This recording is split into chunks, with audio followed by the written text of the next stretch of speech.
नमस्कार मैत्रिणींनो, हर्षवी चॅनल मध्ये तुमचं सगळ्यांचं स्वागत आहे। हे जे तेल आहे मालिशसाठी ते मी तेल स्पेशल तयार केलेलं आहे। तिळाचं तेल आहे, फिल्टर ऑइल, आणि त्याच्यामध्ये मी तीळ ओवा उकळून घेतलेले आहेत। ओवा याच्यासाठी उकळून घेतले आहेत की आमच्या बाळाला थोडी सर्दी झालेली आहे आणि मी ते सर्दी असताना ओव्याचा तेल चांगलं उकळून घेऊन त्याची मालिश करून दाखवणार आहे। आणि मालिशचे योग्य असे नियम मी तुम्हाला ह्या व्हिडिओमध्ये दाखवणार आहे, जेणेकरून आपण जी मालिश करतो त्याचा उपयोग अगदी योग्य अशा पद्धतीने व्हायला पाहिजे। चला तर स्टार्ट करू या व्हिडिओला। हे जे मी तेल घेतलंय तिळीचं, ह्याच्यात ओवा उकळून घेतलेला आहे आणि प्रथम ह्या पोर्शन मध्ये मी त्याला असं लावून घेणार आहे, कारण बाळाचं सर्दी असताना हे छातीचं जे पोर्शन आहे ह्याला गरम अशी ऊब मिळायला पाहिजे, म्हणून आपण हे तेल जे आहे ते छातीला पूर्ण असं व्यवस्थित लावून घेणार आहे।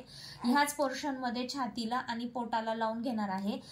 ते 7 ते 8 वेळा आपण अशी मालिश करून घ्यायची, 10 वेळा अशी मालिश करून घ्यायची, जेणेकरून हे जे तेल आहे त्याच्या शरीरामध्ये ऑब्झर्व व्हायला पाहिजे आणि ते त्याच्या छातीला लागून जे गरमपणा आहे ओव्याचा तो व्यवस्थित त्याला मिळायला पाहिजे आणि त्याची सर्दी चांगली व्हायला मदत होईल। आता पावसाळ्याचे दिवस आहेत, पहिलाच पावसाळा त्याचा असल्यामुळे त्याला सर्दी थोडी झालेली आहे आणि म्हणून मी आज व्हिडिओ स्पेशल त्याच्यासाठी हा बनवलेला आहे।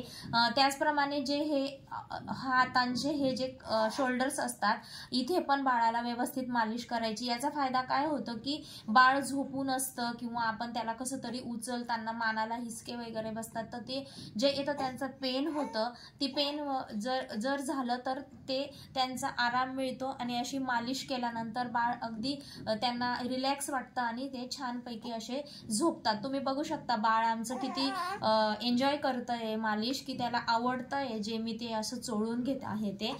त्याचप्रमाणे हे जे पोटावर हे असे मी तुम्हाला याच्या अगोदरही व्हिडिओ दिलेले आहेत, पोटावर पण ह्या पद्धतीने मालिश करायची, जेणेकरून त्याच्या पोटात जे गॅस आहेत ते कमी होतील आणि बाळ शांत झोपायला मदत होईल।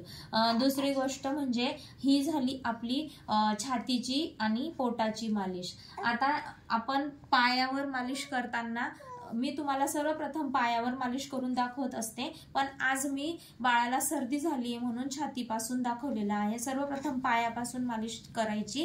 बाळाच्या तिळाच्या तेलामुळे हाडं मजबूत व्हायला मदत होते आणि आपल्याला कुठलंही तेल जरी घ्यायचं असेल तरी पण चालेल, पण आता सध्या पावसाळा लागलेला आहे, जरा थंड वातावरण आहे, म्हणून हे तिळीचं तेल मी घेतलेलं आहे, जे गुणाने गरम आहे आणि त्याच्यात मी तीळ ओवा मिक्स केल्यामुळे त्याचा गरमपणा अजून वाढलेला आहे आणि म्हणून मी ते केलेलं आहे। दुसरी गोष्ट म्हणजे बाळाला जेव्हा सर्दी झालेली असते तेव्हा हे जे त्याचे पायाचे तळवे आहेत याच्यावर पण हे तेल असं ह्याप्रमाणे चांगलं 5 ते 7 वेळा 10 वेळा आपल्याला जेवढं जास्त करता येईल तेवढं असं चोळून घ्यायचं आणि त्यानंतर दुसऱ्या पायावर पण ह्याच प्रकारे असं चोळून घ्यायचं। सगळीकडे ज्या ज्या पोर्शन मध्ये आपण मालिश करतो किंवा ज्या ज्या भागावर मालिश करतो तिथे आपण 5-5, 10-10 मिनिटं, 5-5, 7-7 वेळा असं आपण करायला पाहिजे।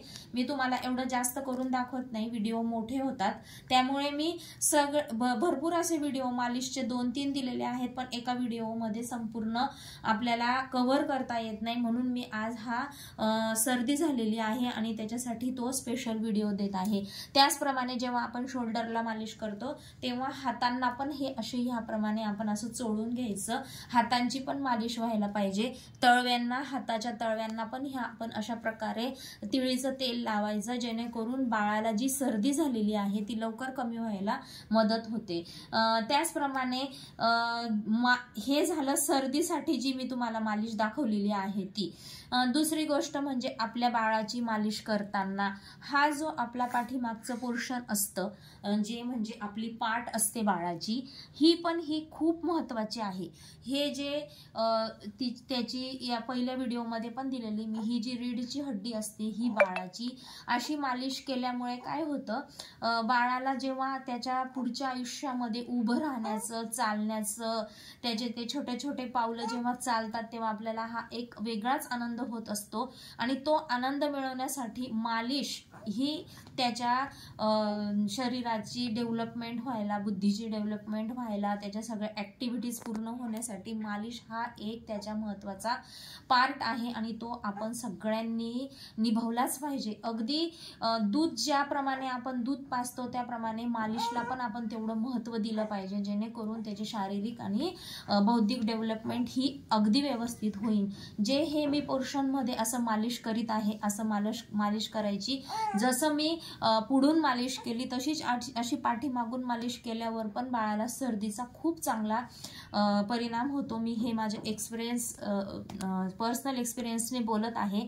माझे जे नातवंड आहेत त्यांना मी ह्याच प्रोसेस अप्लाय करते आणि त्यांची सर्दी लवकर कमी व्हायला मदत होते. आपण डॉक्टरांचे मेडिसिन तर देतोच, मी खोटं नाही सांगत. मी जे आता हा लहान आहे याला मी सर्दीला कधीच दवाखान्यामध्ये घेऊन जात नाही. चांगलं 1 वर्षाचं 1.5 वर्षाचं होईपर्यंत मी घरगुती जे उपाय आहेत, आता मी हे जी पायावर मालिश करत आहे, ही मालिश करताना खालून एक हात ठेवायचा आणि ह्याप्रमाणे अशी मालिश करायची. आपल्या बाळाला पुढच्या आयुष्यामध्ये जसंच तो 9, 10, 11, 12 महिन्याचा होईल तेव्हा त्याला चालायला ह्या पद्धतीने जर मालिश केली अजिबात अडचण येणार नाही. मी हे तुम्हाला अगदी गॅरंटी देऊन सांगते. हे जे मी मालिश करत आहे, एक हात खाली ठेवलेला आहे, एक हात हा वरून ह्याच्याने मालिश करत आहे. याच्यामुळे बाळांचे मसल्स हे खूप मजबूत होतात आणि बाळ चालायला अगदी त्याला काहीच अडचण येत नाही. अशा प्रकारे ह्या पायावर 10 मिनिटं, ह्या पायावर 10 मिनिटं अशा प्रकारे व्यवस्थित मालिश करून घ्यायची. हात एक खाली ठेवायचा जेणेकरून त्याला पेन होणार नाही. आपण ह्या बाजूने मालिश करत आहोत, त्याला पेन होणार नाही याची काळजी घ्यायची. हात एक खाली ठेवून एक वर ठेवून असं व्यवस्थित मालिश करायची. बघू शकता आमच्या बाळाला अगदी आराम वाटत आहे, थोडा सुद्धा रडत नाहीये तो. आणि अशा प्रकारे जर आपण बाळाची मालिश केली तर त्याच्या चालण्याला चांगली मदत होईल. हा आहे कमरेचा पोर्शन.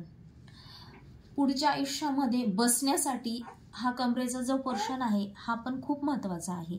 ह्या प्रकारे आपण जर बाळाची कमरेची मालिश केली तर बाळा जेव्हा बसेल, आपलं 5-6 महिन्यांनी जे पण बसणार असतं ते व्यवस्थित बसतं. काही बाळांच्या बाबतीत काय होतं, आपण ही जी योग्य पद्धतीने मालिश करत नाहीत त्यामुळे काय होतं, ते लवकर बसत नाहीत, लवकर चालत नाहीत, लवकर पालथे पडत नाहीत, स्वतःहून कुठल्याच क्रिया करत नाही. का तर त्यांना ती मालिश कमी पडते. मी असं म्हणत नाही मालिश केली नाही तर काहीच होणार नाही, पण 50% फरक पडतो मालिश केल्याने. आणि ही मालिश ही शरीराची बाळाच्या खूप जरुरी आहे आणि अगदी तुम्ही मन लावून फॉलो करा, तुम्हाला चांगला रिझल्ट मिळेल.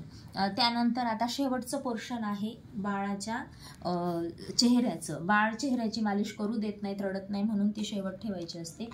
बाळाची टाळूची मालिश करताना जास्त जोर द्यायचा नाही, अगदी हलक्या हाताने असं तेल टाकायचं. हे जे मी ओव्याचं तेल गरम करून घेतलेलं आहे ते मी त्याच्या डोक्यावर टाकत आहे, याच्यासाठी की त्याला सर्दी आलेली आहे. ह्या तेलाने त्याची सर्दी लवकरात लवकर कमी होईल आणि त्याला आराम मिळेल. काय होतं, सर्दी असल्यावर बाळाला दूध पिता येत नाही आणि ते खूप जास्त रडतात, आपल्यालाही त्रास होतो आणि त्यालाही खूप त्रास होत असतो. आपल्याला बोलता येतं, त्याला बोलता येत नाही, ते रडून आपल्याला सांगत असतं आणि रडल्याने बाळाची तब्येत खराब होते, त्याची शारीरिक डेव्हलपमेंट ही व्यवस्थित होत नाही.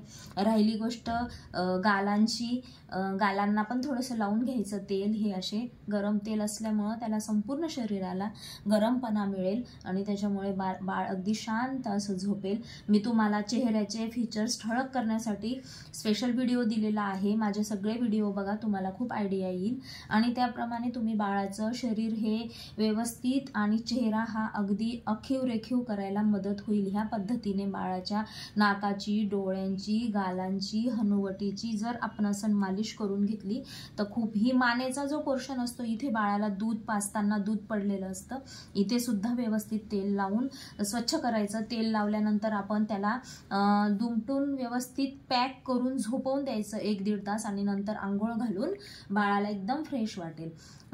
मालिश केल्या केल्या आंघोळ करू नका, 1-1.5 तास ते तेल चांगलं मुरू द्या, त्याचा जो गरमपणा आहे तो त्याच्या अंगात मुरू द्या, त्याच्याने सर्दी कमी होईल आणि बाळाला लवकर सर्दी कमी होण्याला मदत होईल.